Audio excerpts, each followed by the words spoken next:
The sun was out once again and the scene was all set for the Spanish Grand Prix qualification at Barcelona. Charles Leclerc finished on pole as the Ferrari driver looks extremely confident in his car.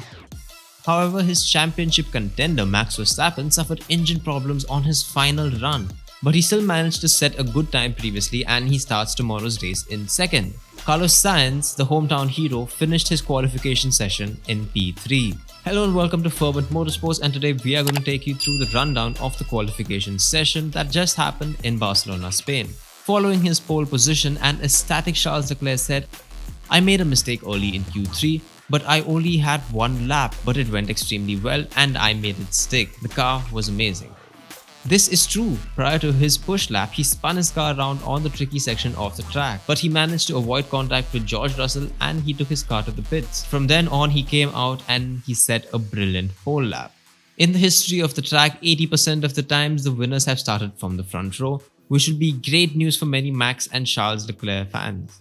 This pole position means that it's the first time in 9 years that a Mercedes car is not starting first at the Spanish Grand Prix. That being said, the Mercedes car showed some impressive pace as they managed to qualify P4 and P6. George Russell managed to out-qualify Lewis Hamilton, with George Russell starting tomorrow's race in P4 and Lewis Hamilton starting in P6. George Russell also managed to out-qualify the Red Bull of Sergio Perez, who starts tomorrow's race in P5. Valtteri Bottas will start tomorrow's race in P7 as he continued to impress in the Alfa Romeo. But who impressed us a lot in the qualification session has to be the Haas team, who managed to slip both of their cars into Q3 as rookie Mick Schumacher starts from 10th while Magnussen will start from P8. If you consider the fact that the Haas is the only car that does not have upgrades this weekend, it's pretty impressive.